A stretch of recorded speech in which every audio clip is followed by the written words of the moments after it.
Alright,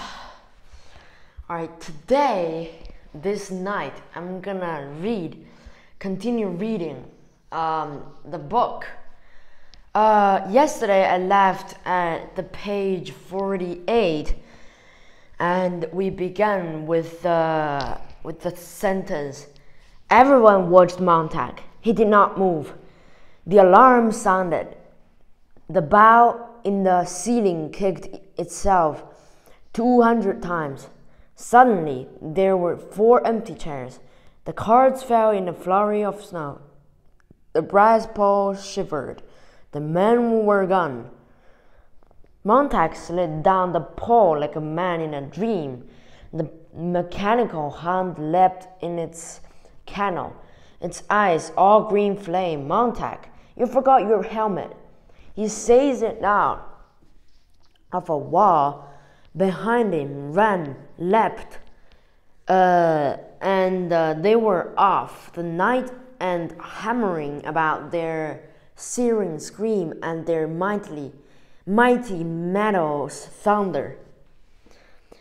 It was a flaking 3-story house in the ancient part of the city, a century old if it was a day, but like all houses had been given a thin fireproof plastic sheath many years ago, and this preservative shell seemed to be the only thing holding it in the sky.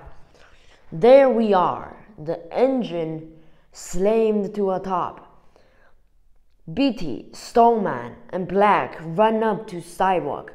Suddenly, Audios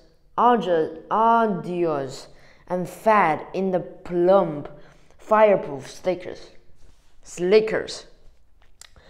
Montag followed. They crashed to the front door and grabbed at the woman, though she was not running. She was not trying to escape. She was only standing, weaving from side to side, her eyes fixed upon the nothingness in the wall as if they had struck her a terrible blow upon the head. Her tongue was moving in her mouth, and her eyes seemed to be trying to remember something. And then they remembered, and her tongue moved again. "Play the man, Master Ridley.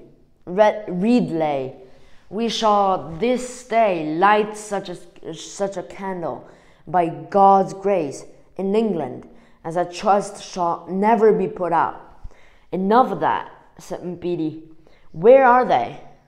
He slapped her face with an amazing objectivity and repeated the question. The old woman's eyes came to a focus upon Beatty. "You know where they are, or you wouldn't be here. You know where they are, or you wouldn't be here," she said. Stoneman held out a telephone alarm card with a complaint sign in the telephone duplicate on the back. "Have reason to suspect attic. Number 11 Elm City, EB." Wait. EB. "That would be Mrs. Blake, my neighbor," said the woman, reading the initials. "All right, men, let's get in."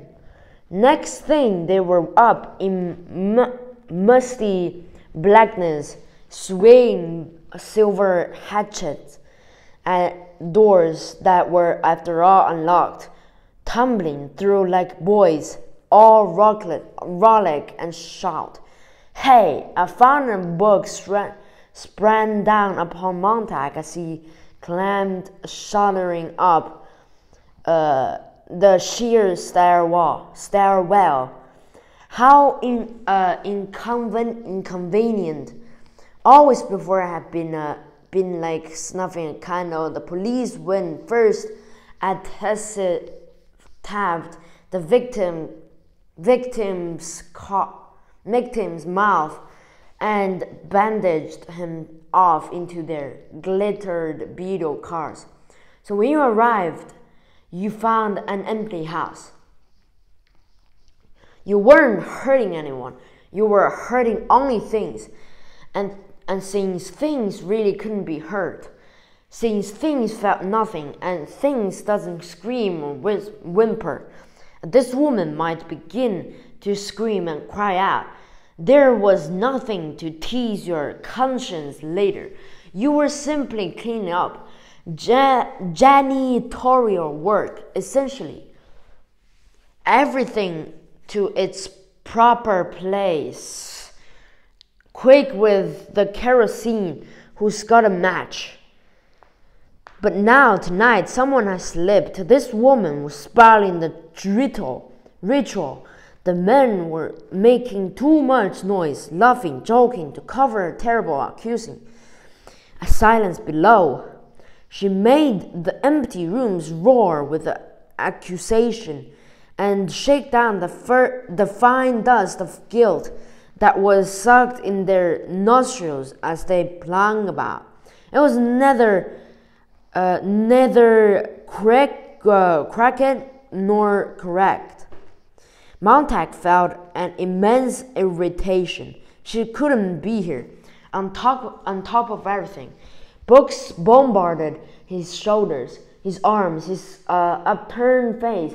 A book alighted almost obediently, like a white pigeon in his hand, wing fluttering in the dim, wavering light. A page hung open, and it was like a snowy feather. The words delicately painted thereon. Non rush and fervor. Montag had only an instant to read a line, but it blazed in his mind for a next minute, as if stabbed there with fierce steel. Time has fallen asleep in the afternoon sunshine. He dropped the book. Immediately, another fell into his arms. Montag, up here! Montag's hand closed like a mouth, crushed the book with wild devotion, with an insanity of mindlessness to his chest. The men above were hurling shovelfuls of magazines into the dusty air. They fell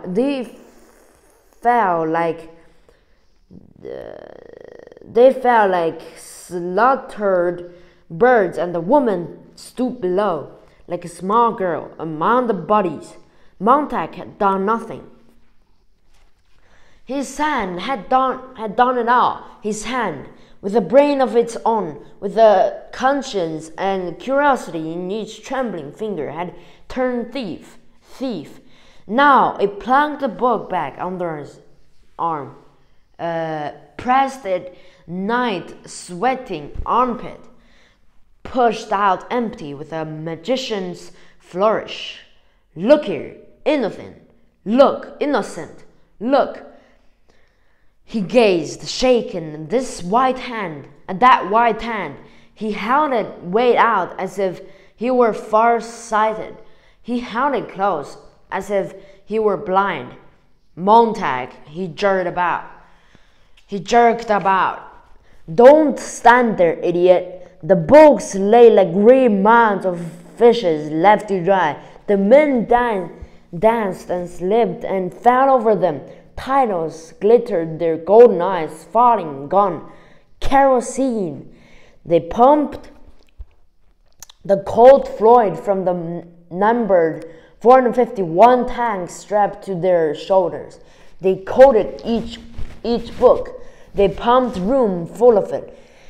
They hurried downstairs. Montag staggered after them in the kerosene fumes. Come on, woman. The woman knelt among the books, touching the drenched leather and cardboard, reading the gilt titles with her fingers while her eyes accused Montag. You can't ever have my books, she said. You know the law, said Billy. Where's your common sense? None of these books agree with each other. You've been locked up here for years with the regular damn Tower of Babel. Snapped out of it. The people in those books never lived. Come on now. She shook her head. The whole house is going up, said Biddy. The men walked clumsily to the door. They glanced back at Montag, who stood near the woman. You're not leaving here. You're not leaving her here. You're not leaving her here? He protested. She won't come. Force her then. Beatty raised his hand in which was concealed the igniter. We're due back at the house. Besides, these fanatics always try suicide. The pattern is familiar.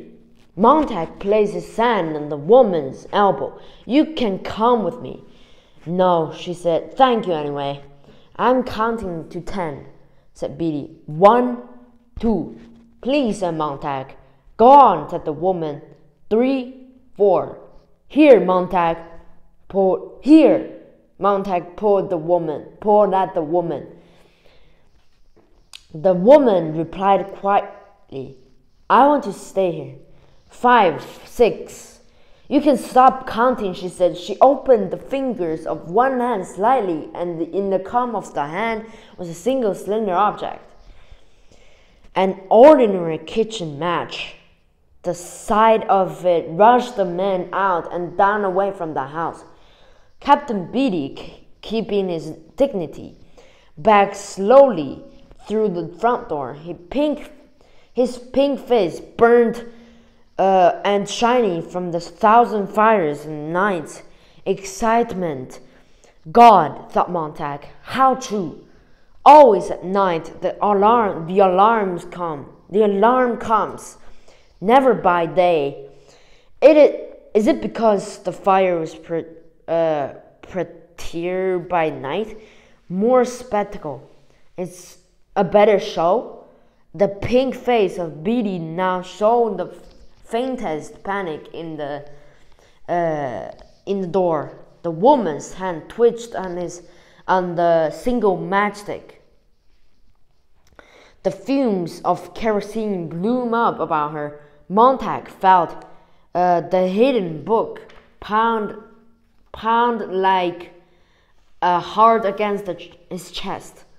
Gone, said the woman, and Montag felt himself back away out of the door. After Beatty, down the steps, across the lawn where the path of kerosene lay like the track of some evil snail, on the front porch where she had come to wait them quietly with her eyes, her quietness of condemnation.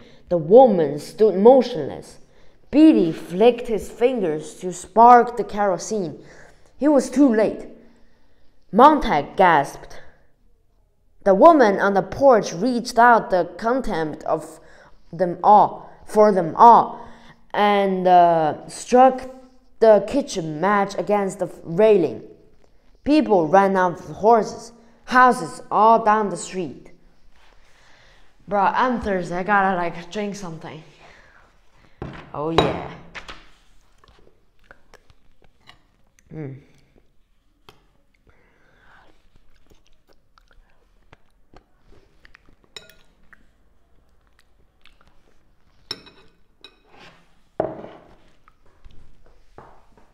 Let's see, what is that? Oh, never mind. Alright. They said nothing on their way back to the firehouse. Nobody looked at anyone else. Montag sat in the front seat with Beatty and Black. They did not even smoke their pipes. They sat there looking out of the front of the great salamanders. They turned a corner and went silently on. Master Ridley, said Montag at last. What? Said Beatty. She said, Master Ridley. She said some crazy thing when we came in the door. Play the man, she said. Master Ridley, something, something, something. We shall this day light such a candle by God's grace in England, as I trust shall never be put out, said Biddy. Stoneman glanced over at the captain, as did Montague, startled. Biddy rubbed his chin. A man named Latimer said that to a man named Nicholas Ridley, as they were being burned alive at Oxford for heresy on October 13, 1555. Montague and Stoneman went back to looking at the street as it moved under the engine wheels. "And full of bits and pieces," said Biddy. "Most fire captains have to be. Sometimes I surprise myself." What is Stoneman? Stoneman break the truck. Damn, said Biddy. You've gone right at the corner where we turn for the firehouse. Who is it? Who would it be? Said Montague, leaning back against the closed door in the dark. His wife said at last, "Well, put on the light." "I don't want the light. Come to bed." He heard her roll impatiently. The bed spring squealed. "Are you drunk?" she said. So it was the hand that started it off. He felt one hand and then the other wore his coat free and let it slump to the floor. He held his pants out into the abyss and let them fall into darkness. His hands had been infected, and soon it would be his arms. He could feel the poison working up his wrist and into his elbows and his shoulders, and then the jump over from shoulder blade to shoulder blade like a spark leaping a gap. His hands were ravenous, and his eyes were beginning to feel hunger, as if they must look at something, anything, everything. His wife said, "What are you doing?" He balanced in space with the book in the waiting cold fingers. A minute later, she said, "Well, just don't stand there in the middle of the door." He made a small sound. "What?" she asked. He made more soft sounds. He stumbled toward the bed and shoved the book clumsily under the cold pillow. He fell into bed, and his wife cried out, startled. He lay far across the room from her, on a winter island separated by an empty sea. She talked to him for what seemed a long while, and she talked about this, and she talked about that, and it was only words, like the words he had heard once in a nursery at a friend's house. A 2-year-old child building word patterns, talking jargon, making pretty sounds in the air. But Montague said nothing, and after a long while, when he only made the small sound, he felt her move in the room and come to his bed and stand over him and put her hand down to feel his cheek. He knew that when she pulled her hand away from his face, it was wet. Let me see.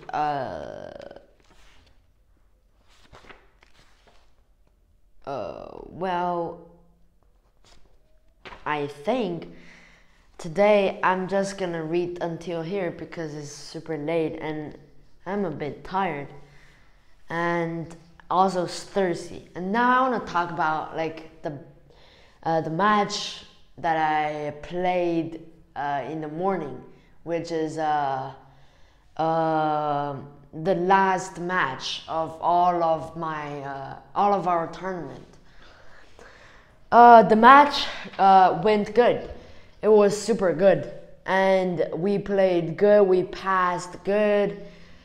We had a lot of good passes, and we scored some points.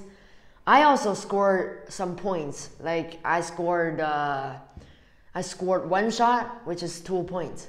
So I will feel like super good this time, and not like last time, cause this match was the only match that we won. Like last time we met this team, and we also won, but we won by like 10 points. And this time we won by like 30 points, bro. We improved a lot, and you can also see my improvements. Like it's super obvious, I suppose.